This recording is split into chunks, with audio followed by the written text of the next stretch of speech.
Silence or compromise only emboldens the bully. China will firmly stand with India to uphold the multilateral trading system with the World Trade Organization at its core. রাশিয়ার অপরিশোধিত তেল কেনা নিয়ে যখন America ভারতের উপরে প্রথমে 25% এবং পরে আরও 25% ট্যারিফ ঘোষণা করলো, সেই ট্যারিফ ঘোষণা করার পর থেকেই দুই দেশের মধ্যে সম্পর্ক যেন একটা শীতলতার দিকে এগোচ্ছে।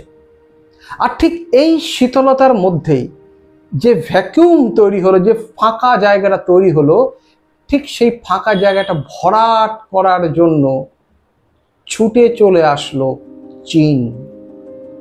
যে চীনের সঙ্গে ভারতবর্ষের সম্পর্ক বেশ কয়েক দশক ধরেই মোটেই ভালো না, সেই চীন হঠাৎ করেই ভারতবর্ষের পাশে দাঁড়িয়ে রীতিমতো ভারতবর্ষকে আশ্বস্ত করলো যে ভাই, আমরা এই বিপদে তোমার কাছে আছি, তোমার পাশে আছি। আজকে আমাদের পর্যবেক্ষণের এই বিশেষ এপিসোডে এই চীনকে নিয়েই আমাদের আলোচনা কেন্দ্রীভূত থাকবে। নমস্কার, আমি শান্তনু ঘোষ। দর্শক বন্ধুরা, ইতিমধ্যেই আপনারা জেনে গেছেন, আমরা জানি, গোটা বিশ্ব জেনে গেছে যে ট্যারিফকে নিয়ে ভারত এবং মার্কিন সম্পর্ক যথেষ্টই উত্তপ্ত। ডোনাল্ড ট্রাম্প এটা যেন পার্সোনালি একটা ইগোতে নিয়ে নিয়েছেন যে ভারতবর্ষের উপরে তিনি ক্রমাগত উল্টো পাল্টা মানে একটা যাচ্ছে তাই কথাবার্তা মাঝে মাঝেই বলে থাকছেন। তিনি কয়েকদিন আগেই বললেন ডেড ইকোনমি, তার কোনো ধারণাই নেই ইকোনমিক্স সম্পর্কে বোধহয়। যে ভারতবর্ষ বর্তমানে $1 ট্রিলিয়ন অর্থনীতি, ভারতবর্ষ বর্তমানে পৃথিবীর 5ম বৃহত্তম অর্থনীতি, যে ভারতবর্ষ 2028 সালে জার্মানিকে ছাপিয়ে চলে যাওয়ার কথা, যে ভারতবর্ষের কাছে 150 কোটি মানুষের বিরাট বড় একটা বাজার আছে, সেই ভারতবর্ষকে তিনি অপমান করতে ছাড়ছেন না। কথায় কথায় গায়ে মানে না আপনি মোড়ল জাতীয় কথাবার্তা আমরা প্রায়শই দেখে থাকছি টিভির পর্দা। বিভিন্ন সময় তিনি বাইট দিচ্ছেন, কি বলছেন যে ভারত এবং পাকিস্তানের মধ্যে যুদ্ধে নাকি তিনি হস্তক্ষেপ করেছেন এবং তারপরে যুদ্ধে তুমি থামিয়েছেন। অথচ মজার বিষয়, ভারত এই সম্পর্কে এখনো রা কাটেনি। পাকিস্তানও কিন্তু রিসেন্টলি তাদের উপপ্রধানমন্ত্রী ইশাক দার তিনি বলেছেন না, কোনো থার্ড পার্টির ইনভলভমেন্ট সেখানে ছিল না। অথচ এই লোকটা ক্রমাগত সেলফ কন্ট্রাডিক্টরি, নিজেকেই নিজে কন্ট্রাডিক্ট করছেন। কখন কি বলছেন না বলছেন কোনো ঠিক নেই। অনেকটা মোহাম্মদ বিন তুগলকের ধাতে খামখেয়ালি সিদ্ধান্ত নিয়ে যাচ্ছেন, যেমনটা করছেন ভারতের ক্ষেত্রে। রাশিয়ার অপরিশোধিত তেল কেনা নিয়ে চীনকে ছাড় দিল, ভারতবর্ষকে ছাড় দিলেন না। চীনকে ছাড় দিলেন কেন বোধগম্য নয়, এমন ব্যাখ্যা তার ট্রেজারি সেক্রেটারি দিয়েছেন। কিন্তু যতই এটা হোক, যতই চাপাচাপি করার চেষ্টা করুক, যতই 50% ট্যারিফ ঘোষণা করুক, ভারত কিন্তু মুখে কিছু না বললেও কাজের কাজটা নিঃশব্দেই করে যাচ্ছে। ভারত কোন রকম পাত্তাই দিচ্ছে না ডোনাল্ড ট্রাম্পের এই প্রেশারকে। বরং ডাটা বলছে জুলাই মাস থেকে আরও অপরিশোধিত তেলের আমদানি ভারতবর্ষ বাড়িয়েছে। ইতিমধ্যেই রাশিয়া থেকেও ঘোষণা করা হয়েছে ব্যারেল প্রতি $3 করে আরও ছাড় দেওয়া হবে এই তেলকে ভারতবর্ষের ক্ষেত্রে। রাশিয়ার চার্জ দ্য অ্যাফেয়ার্স রোমান বাবুশকিন তিনি দিল্লিতে খোলামেলাভাবে বলেছেন যে দরকার নেই, যদি প্রয়োজন পড়ে রাশিয়ার বাজার উন্মুক্ত করে দেবে রাশিয়া, চলে আসুন আপনারা আপনাদের মাল রাশিয়াতে বিক্রি করুন। ডলার নিয়ে সমস্যা হলে ডলারের কোনো ভূমিকাই থাকবে না, রুবেলের মাধ্যমে ব্যবসা হবে। ভারতবর্ষ রুপি দেবে, টাকা দেবে এবং পরিবর্তে ওরা রুবেল দেবে, দুই দেশের মধ্যে কেনা বেচা চলবে। আসলে ঠিক এই সময়টাই চীনের এন্ট্রি। 18 আগস্ট চীনের বিদেশমন্ত্রী ওয়াং হি তিনি ভারতবর্ষে এলেন এবং ভারতবর্ষের অজিত দোভাল, ভারতবর্ষের এস জয়শঙ্কর যিনি ইএম আছেন, এক্সটার্নাল অ্যাফেয়ার্স মিনিস্টার, সবার সঙ্গে তিনি দেখা সাক্ষাৎ করলেন এবং তিনি দেখা সাক্ষাৎ করলেন আমাদের প্রধানমন্ত্রী নরেন্দ্র মোদীর সঙ্গে। এবং তিনি শি জিনপিংয়ের বার্তা পৌঁছে দিলেন যে শি জিনপিং আমন্ত্রণ জানিয়েছেন এবং সে আমন্ত্রণ রক্ষা করে সম্ভবত এই মাসের শেষ তারিখে অর্থাৎ 31 আগস্ট প্রধানমন্ত্রী যাবেন চীনে 7 বছর পর।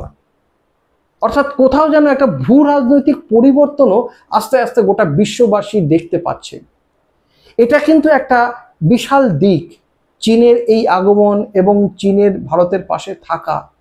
সম্প্রতি দিন দুয়েক আগেই ভারতবর্ষে থাকা চীনের রাষ্ট্রদূত তিনি বলেছেন সাংবাদিক সম্মেলনে যে China stands firmly with India, অর্থাৎ চায়না ভারতের সঙ্গে খুব শক্তপোক্তভাবে আছে।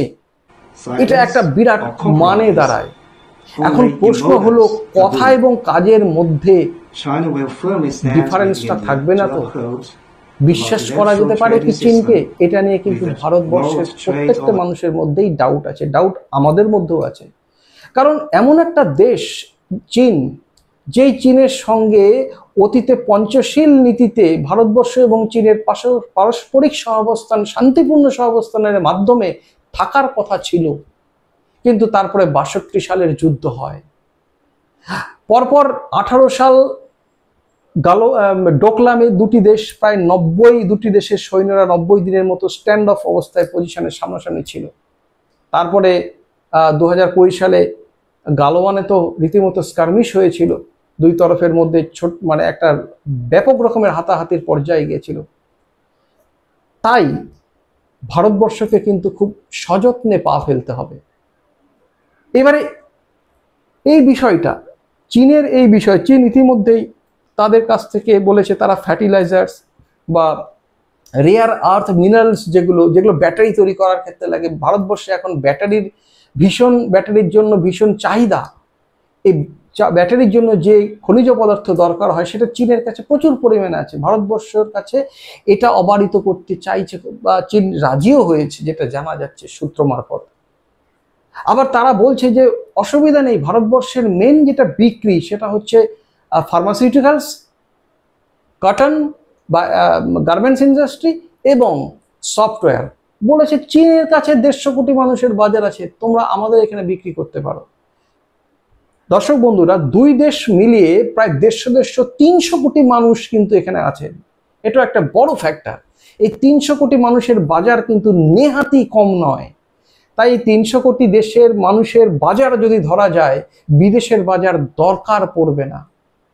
তাই দেখা যাচ্ছে জিএসটির ক্ষেত্রে হয়তো রিফর্মস আসতে পারে, যাতে করে মানে দেশের বাজারটাকে ধরা যায়। এরপরে চীন তারা আমাদের পাশে, ভারতবর্ষের পাশে দাঁড়াবে, এটা তারা ওপেনলি বলেছে। এখন কতটা কাজ করবে, কতটা বাস্তবে এটা দাঁড়াবে, কারণ চীনের সঙ্গে ভারতবর্ষের সম্পর্ক টাইম টেস্টেড নয়, এটা বলতে কোনো আপত্তি নেই। কারণ আমাদের যে পার্শ্ববর্তী দেশ পাকিস্তান, তারা প্রায় বলে যে চীন তাদের অল ওয়েদার ফ্রেন্ড, তাদের দাদা, বিগ ব্রাদার। চীনের মাধ্যমে চায়না পাকিস্তান ইকোনমিক করিডর গেছে, গদর বন্দর হয়ে একেবারে সেই তাদের যে রাস্তা, বেল্ট অ্যান্ড রোড ইনিশিয়েটিভ, চীনের একটা মহত্বাকাঙ্ক্ষী, চীনের একটা প্রজেক্ট, তার অন্যতম পার্টনার হচ্ছে পাকিস্তান। এই পাকিস্তানের সঙ্গে কিভাবে ব্যালেন্স করবে চীন, এগুলো বড় বড় প্রশ্ন আছে। কিন্তু এই প্রশ্নগুলো অবশ্যই মানুষের মধ্যে, জনমানুষে আসছে। তবে ১ বছর আগে যেখানে চীনের সঙ্গে একটা রাজনৈতিক শৈত্য ছিল, সেখানে ১ বছর পরে কিন্তু চীন সেই ডিস্টেন্স মেটানোর জন্য কিন্তু চীন যথেষ্ট উদ্গ্রীব। ইস্যু আছে, দলাই লামার মতো ইস্যু আছে, কিভাবে ভারতবর্ষ হ্যান্ডেল করবে।